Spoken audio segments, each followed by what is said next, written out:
दोस्तों, क्या आपके गुलाब के पौधे में जो है वो इस तरह से फ्लावरिंग नहीं हो रही है और इस तरह से जो है वो नए नए ब्रांचेस नहीं आ रहे हैं, इस तरह से ज़्यादा से ज़्यादा जो है वो कलियां नहीं बन रही है, तो आपको जो है दोस्तों अपने गुलाब के पौधे में कुछ तो केयर करने की ज़रूरत है। आप अगर अभी अप्रैल के महीने में अपने गुलाब के पौधे में थोड़ी सी भी केयर कर लेते हो और उसको जो है अच्छा न्यूट्रिशन, अच्छा फर्टिलाइज़र दे देते हो, तो आपका गुलाब का पौधा जो है वो कुछ इस तरह से ग्रोथ करने लगेगा और उसमें जो है वो भर भर के आने वाले गर्मियों में भी फ्लावरिंग आएगी। और फ्लावर्स के साइज़ देख सकते हैं दोस्तों, कुछ इस तरह के बड़े बड़े साइज़ के होंगे। और जो फर्टिलाइज़र मैं आप सभी को बताऊंगी दोस्तों, वो बिल्कुल ही होममेड होगा और नेचुरल फर्टिलाइज़र होगा, ऑर्गेनिक फर्टिलाइज़र होगा, आपके किचन में बहुत ही आसानी से अवेलेबल भी हो जाएगा। तो नमस्ते दोस्तों, मैं हूँ किरण और मैं स्वागत करती हूँ आप सभी का मेरे इस यूट्यूब चैनल छोटी सी बगिया में। तो चलिए दोस्तों, इस वीडियो को शुरू करते हैं।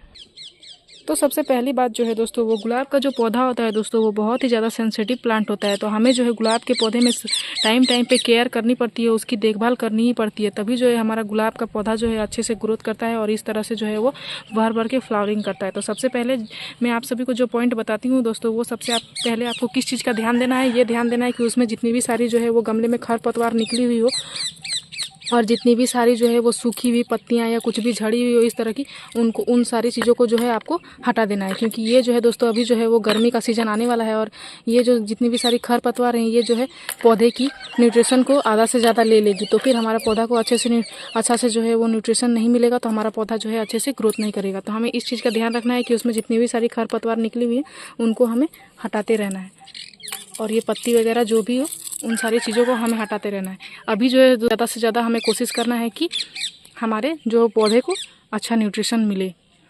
और उसके बाद बात करते हैं दोस्तों टिप्स नंबर 2 की। तो टिप्स नंबर 2 ये है दोस्तों कि आपको जितनी भी सारी इस तरह की पीली पीली पत्तियां हैं अपने पौधे में, उन सारी पत्तियों को आपको हटा देना है। जितनी भी सारी सूखी हुई पत्तियां हैं, पीली पत्तियां हैं, उन सबको आपको हटा देना है। उन सबको आप हटा दोगे तो फिर जो है आपका पौधा वो नई नई ग्रोथ निकालने लगेगा, नई नई पत्तियाँ और नई नई ब्रांचेज निकालने लगेगा।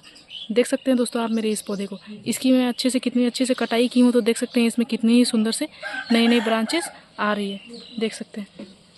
और एक यहाँ से बेसल शूट्स भी आया है, वो कितना ही ज़्यादा हेल्दी आया है। और तीसरा जो पॉइंट है दोस्तों, वो ये है कि आपको जो है अपने गुलाब के पौधे में इस तरह से 15-15 दिन में जो है उसकी मिट्टी की गुड़ाई करते रहना है। और मिट्टी देख सकते हैं दोस्तों कितनी अच्छी जो है इसमें नमी बनी हुई है। इस तरह से जो है आपको नमी को भी हमेशा बरकरार रखना है, उस गुलाब के पौधे की मिट्टी को एकदम अच्छे से सूखने नहीं देना है। और टिप्स नंबर 4 जो है दोस्तों, वो ये है कि उसमें जो आपके गुलाब के पौधे में जितनी भी सारी जो है फ्लावर्स जो है वो सूख रही हैं, वो डाली जो है वो सूख गई है, उनको जो है आपको कट करके हटा देना है। उनको जब आप कट कर दोगे दोस्तों, तो फिर आप देखोगे अपने पौधे में कि उसमें जो है वो नई नई ब्रांचेज आने लगेगी। तो देख सकते हैं दोस्तों, ये जो हमारी यहाँ से जो ये फूल सूख गई है, इसको हम लोग यहाँ से कट करके हटा देंगे। तो जब हम इसमें कट करेंगे दोस्तों, तभी जो है उससे एक नई ब्रांच आएगी और नई ब्रांच आएगी तो फिर उसमें जो है वो फ्लावरिंग होगी। देख सकते हैं ये भी जो है, ये भी कुछ यहाँ से मैं इसको कट कर दूँगी और इसको भी जो है दोस्तों मैं यहाँ से कट कर दूँगी। इसको जब मैं यहाँ से कट करूँगी दोस्तों, तो देख सकते हैं यहाँ से जो ये नई ब्रांच निकालेगा और ये जब नई ब्रांच आएगी दोस्तों, तो उसमें जो है वो फ्लावरिंग होगी ही होगी। देख सकते हैं इधर मैं कट की थी तो यहाँ से एक नई ब्रांच आई है, तो देख सकते हैं इसमें कलियाँ भी बनी है। तो इस तरह से जो है दोस्तों हमें समय समय पर कटाई छटाई भी करते रहना पड़ता है। हम समय समय पर कटाई छटाई करते रहेंगे दोस्तों, तो फिर जो है वो नई ब्रांच आएगी और नई ब्रांच में जो है वो कुछ इस तरह से फ्लावरिंग भी होगी। तो जैसा कि दोस्तों आपको अपने पौधे को घना बनाने के लिए कटाई छटाई करना पड़ता है, तभी जो है उसमें नई नई ब्रांचेस आती है, तभी जो है हमारा पौधा जाके वो घना होता है। उसी तरह से जो है दोस्तों उसकी शेप को भी हमें बरकरार रखना पड़ता है। देख सकते हैं दोस्तों आप मेरे इस पौधे को, इसमें जो है कुछ यहाँ तक से बहुत सारी फ्लावर्स आ रही है, लेकिन ये देख सकते हैं एक डाली जो है इतनी लंबी हो चुकी है और यहाँ आके जो फ्लावर्स आ रही है। तो इसको जो है दोस्तों हम घना बनाने के लिए क्या करेंगे, जब ये फ्लावर्स सूख जाएंगे तो हम लोग क्या करेंगे, थोड़ी यहाँ से हार्ड कटिंग कर देंगे। यहाँ से हार्ड कटिंग जब करेंगे दोस्तों, तो फिर यहाँ से जो है वो नई नई ब्रांचेज आएगी और नई नई ब्रांचेज आएगी दोस्तों, तो फिर हमारा पौधा का जो है वो शेप एक तरह से बना रहेगा। और अगर हम लोग इसको यहीं तक छोड़ देंगे दोस्तों, यहाँ से कटाई करेंगे, तो फिर इसमें जो क्या होगा, ये जो है हमारा इतनी यहाँ से जो यहाँ तक का जो ये ब्रांच है, ये इसी में जो है बहुत सारे न्यूट्रिशन लेने लगेगा और हमारा पौधा का नीचे जो ग्रोथ अच्छे से नहीं होगा। तो हम क्या करेंगे, इसको कटाई जो यहाँ से कर देंगे। तो आपको इस पॉइंट का भी ध्यान रखना बहुत ही ज़्यादा जरूरी है दोस्तों। उसके बाद मैं बताती हूँ दोस्तों सबसे इंपॉर्टेंट टिप्स। तो सबसे इंपॉर्टेंट टिप्स जो है दोस्तों वो है फर्टिलाइजर।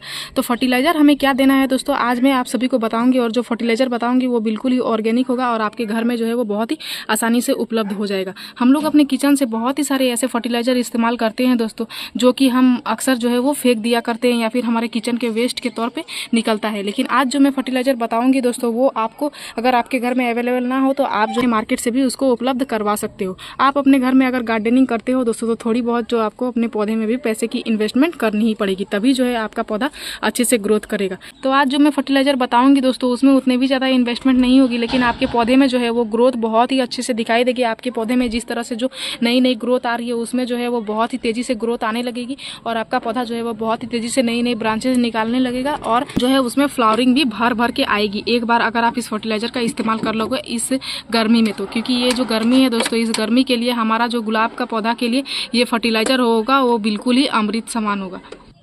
तो जिस फर्टिलाइज़र के बारे में मैं बात कर रही थी दोस्तों, वो आप देख सकते हैं, वो है ये दूध। और ये दूध जो है दोस्तों, ये जिस तरह से हमारे शरीर के लिए बहुत ही ज़्यादा हेल्पफुल होता है हमारे शरीर के ग्रोथ में और शरीर को जो है वो विकास करने में, उसी तरह से ये जो है हमारे पौधे के लिए भी बहुत ही ज़्यादा महत्वपूर्ण है दोस्तों। इसका अगर ये आधा गिलास दूध का इस्तेमाल अगर हम लोग अपने गुलाब के पौधे में अभी अप्रैल के महीने में कर लेंगे तो हमारा गुलाब का पौधा जो है वो आने वाले गर्मियों में एकदम हरा भरा बना रहेगा और बहुत सारी नई नई ब्रांचेज निकालने लगेगा और जो है इस तरह से भर भर के फ्लावरिंग करेगा। आप अपने गुलाब के पौधे में देखोगे, अपने गार्डन में देखोगे किस तरह से भर भर के एकदम फ्लावरिंग आने लगेगी। एक बार आप इसका इस्तेमाल करके देखोगे, उसके बाद आपको पता चलेगा दोस्तों। तो इसका इस्तेमाल किस तरह से और हमें कितनी क्वांटिटी में अपने पौधे में करना है दोस्तों, आज के इस वीडियो में मैं आप सभी को बताऊंगी। ये दूध का इस्तेमाल जो है दोस्तों, आज मैं 2 तरीके से अपने पौधे में करके आप सभी को बताऊंगी। आप दोनों ही तरीके से अपने पौधे में कर सकते हो दोस्तों। ये दूध जो है दोस्तों, इसमें बहुत ही अच्छी मात्रा में नाइट्रोजन, प्रोटीन, फास्फोरस और कैल्शियम मिल जाता है। इन सारी चीज़ों का जो है दोस्तों बहुत ही अच्छा सोर्स है ये दूध। और हमारे पौधे की ग्रोथ के लिए जो चाहिए होता है दोस्तों, वो भी जो है वो है कैल्शियम। हमारे पौधे की ब्रांचेस को निकालने में, ढेर सारी और हेल्दी ब्रांचेस निकालने में जो है दोस्तों कैल्शियम का बहुत ही ज़्यादा योगदान होता है। तो कैल्शियम का सोर्स जो है दोस्तों दूध में बहुत ही अच्छी तरीके से मिल जाता है। और पोटेशियम जो है दोस्तों, वो हमारी पौधे को फ्लावरिंग करने में बहुत ही ज़्यादा हेल्प करता है। तो इसलिए जो है दोस्तों दूध में जो है वो पोटेशियम का सोर्स भी बहुत ही अच्छे से मिल जाएगा। और जो नाइट्रोजन है दोस्तों, वो हमारे पौधे को इस तरह से हरा भरा बनाए रखेगा। पूरे गर्मियाँ जो है दोस्तों हमारा पौधा इस तरह से हरा भरा रहेगा। तो ये सारी चीज़ जो है दोस्तों, ये हमारे दूध में बहुत ही आसानी से उपलब्ध हो जाता है। सारा ही न्यूट्रिशन का कमी जो है दोस्तों, ये दूध जो है हमारे पौधे में पूरा कर देगा। तो चलिए दोस्तों, अब मैं देरी नहीं करती हूँ, सबसे पहले आप सभी को बता देती हूँ कि किस तरह से आपको जो है अपने पौधे में इसका इस्तेमाल करना है। तो आपको क्या करना है दोस्तों, देख सकते हैं यहाँ मैंने 1 लीटर पानी लिया है। मैं बहुत ही अच्छे से मेजरमेंट करके आप सभी को बताऊंगी दोस्तों। आप भी इसी तरह से मेजर करना और जो है अपने पौधे में इस्तेमाल करना। तो देख सकते हैं यहाँ मैंने 1 लीटर पानी लिया हुआ है। तो 1 लीटर पानी में जो है दोस्तों हमें ज़्यादा नहीं देना है, इस तरह से 5 से 6 चम्मच ही देना है। और 1 लीटर पानी जो है दोस्तों, वो हमारे 2 गमले में बहुत ही आसानी से हो जाएगा। तो 2 गमले के लिए हमारा 5 चम्मच जो है दोस्तों वो एकदम अमृत है हमारे पौधे के लिए। इस तरह से हमें 5 चम्मच दे के दोस्तों, इस तरह से 5 से 6 चम्मच दे के और अच्छे से मिला लेना है। मिलाने के बाद दोस्तों सबसे पहले हमें क्या चेक करना है कि हमारे जो गमले की मिट्टी है वो सूखी हुई हो। क्योंकि हम लोग कभी भी जो है दोस्तों कोई भी लिक्विड फर्टिलाइज़र का इस्तेमाल करते हैं तो सबसे पहले जो हमारे लिए ज़रूरी होता है वो ये चेक करना होता है कि हमारे जो गमले की मिट्टी है वो सूखी हुई होनी चाहिए। अगर हमारे गमले की मिट्टी सूखी हुई नहीं रहेगी दोस्तों और हम लोग उसमें लिक्विड फर्टिलाइज़र देंगे तो फिर वो क्या होगा, हमारा मिट्टी जो है वो एब्जॉर्ब करेगा ही नहीं, क्योंकि वो जो है मिट्टी पहले से ही गीला रहेगा। तो हम लोग देख सकते हैं मेरी मिट्टी जो है वो बहुत ही अच्छे से सूखी हुई है और एकदम भुरभुरी है। इसको मैंने पहले से ही गुड़ाई कर लिया है दोस्तों, और इसको भी देख सकते हैं गुड़ाई कर लिया। तो आपको भी जो है दोस्तों लिक्विड फर्टिलाइजर देने से पहले जो है अपनी मिट्टी की गुड़ाई कर लेना है। और इस तरह से हमने गुड़ाई कर लिया है। तो अब हम क्या करेंगे दोस्तों, इस तरह से आधा लीटर करके 1 मग को हम अपने 2 गमले में दे देंगे, इस तरह से दे देंगे।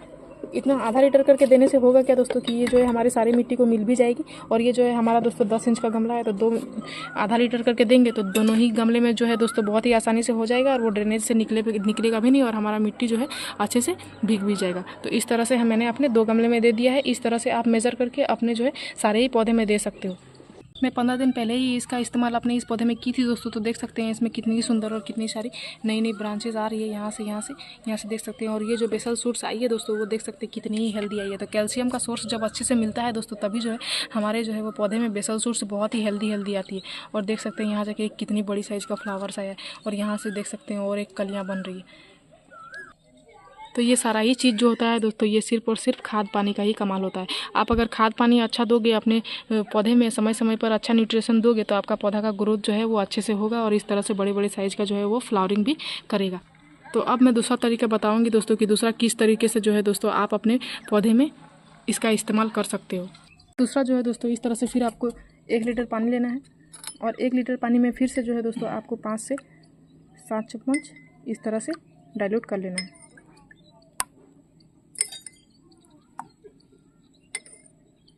इस तरह से मैं 5 चम्मच जो है वो डाइल्यूट कर लूँगी। और डाइल्यूट करने के बाद आपको क्या करना है दोस्तों, उसके बाद दूसरा आपको क्या करना है दोस्तों, इस तरह से जो है जो हमने मिलाया है उसको इस तरह से स्प्रे बोतल में डाल लेना है। और इस तरह से जहाँ जहाँ से जो है दोस्तों नई नई ब्रांच आ रही है वहाँ आपको बहुत ही अच्छे से जो है वो स्प्रे कर देना है। सारे ही ब्रांच में जो है दोस्तों आपको स्प्रे कर देना है। और नया ग्रोथ आ रहा है वहाँ तो आपको स्प्रे करना ही है दोस्तों, लेकिन अगर जहाँ पे नई ग्रोथ नहीं आ रही है वहाँ भी आपको स्प्रे कर देना है। और इस तरह से जब नई नई ग्रोथ आती है दोस्तों, तब जो है हमें पानी का स्प्रे करना भी बहुत ही ज़्यादा ज़रूरी होता है अपने पौधे में। अगर हम लोग पानी का स्प्रे भी करेंगे दोस्तों, तो इस तरह से जो नई नई ग्रोथ निकल रही है वो जो है हमारे जो है इस तरह के ब्रांचेस जो है वो बहुत ही सॉफ्ट रहेंगे, तो फिर हमारे नई नई ग्रोथ निकलने में पौधे को बहुत ही ज़्यादा हेल्प होगा। तो इस तरह से हमें समय समय पे इसका भी स्प्रे करना है। 15-15 दिन में जो है ये दूध से बना हुआ जो फर्टिलाइज़र है इसका भी इस्तेमाल करना है। और अगर आप नहीं करते हो तो फिर आप पानी का भी स्प्रे कर सकते हो। पानी का स्प्रे करने से भी जो होगा दोस्तों वो बहुत ही तेज़ी से नई नई ग्रोथ निकलने लगेगा आपका पौधा में। और ये जो दूध से बना हुआ फर्टिलाइज़र है दोस्तों, ये बहुत ही अच्छा जो है इंसेक्टिसाइड भी है। तो ये जो है दोस्तों हमारे जो पौधे में इस तरह से नई नई ग्रोथ आना स्टार्ट होती है, तब जो है हमारे पौधे में देखोगे कि आप बहुत ही ज़्यादा इंसेक्ट का अटैक भी होता है। तो ये जो है दोस्तों उससे भी हमारे पौधे को बचाव करता है। इसका अगर हम लोग मिट्टी में इसका इस्तेमाल करेंगे दोस्तों, तो फिर ये हमारे पौधे को 2 तरह से ग्रोथ करने में बहुत ही ज़्यादा हेल्प करता है। एक तो जो है दोस्तों वो ये होता है कि आपको जो है अपने पौधे में पोटेशियम, कैल्शियम और फास्फोरस का जो है बहुत ही अच्छा सोर्स मिल जाता है। तो उससे जो है आपका पौधा बहुत ही अच्छे से ग्रोथ करता है। और इस तरह से जो नई नई ब्रांचेज आती है उसमें वो अगर वो जलती नहीं है दोस्तों, उसमें कोई भी इंसेक्ट का अटैक नहीं होता है और ये बहुत ही तेज़ी से जो है वो ग्रोथ करने लगता है। तो इस तरह से 15-15 दिन में हमें इसका इस्तेमाल करना बहुत ही ज़्यादा ज़रूरी है दोस्तों। और अभी जो अगर अप्रैल के महीने में हम लोग अगर इसका इस्तेमाल कर लेंगे तो आने वाले गर्मियों में जो है हमारा पौधा इस तरह से भर भर के फ्लावरिंग करेगा और इस तरह से जो है दोस्तों एकदम हरा भरा बना रहेगा। तो हम अपने पौधे की ग्रोथ के लिए जो है दोस्तों समय समय पे न्यूट्रिशन का ध्यान देना ही पड़ता है। तो इस तरह से जो है मैं अपने होममेड फर्टिलाइज़र से ही जो है अपने पौधे में इस तरह से अच्छी अच्छी ग्रोथ लाती हूँ। और आप मेरे पौधे का ग्रोथ देख सकते हैं कितना ही अच्छे से ग्रोथ हो रहा है। और सारे ही पौधे में देख सकते हैं कितनी ही सारी भर भर के फ्लावरिंग भी हो रही है। तो मेरी इस वीडियो में दी गई जानकारी अगर आपको अच्छी लगी दोस्तों, तो इस वीडियो को लाइक कर दीजिएगा। अगर आप इस वीडियो के माध्यम से मेरे चैनल पर नए आए हैं तो मेरे चैनल को सब्सक्राइब कर लीजिएगा। इस वीडियो को पूरा देखने के लिए आपका धन्यवाद। मिलते हैं अगले वीडियो में। नमस्कार।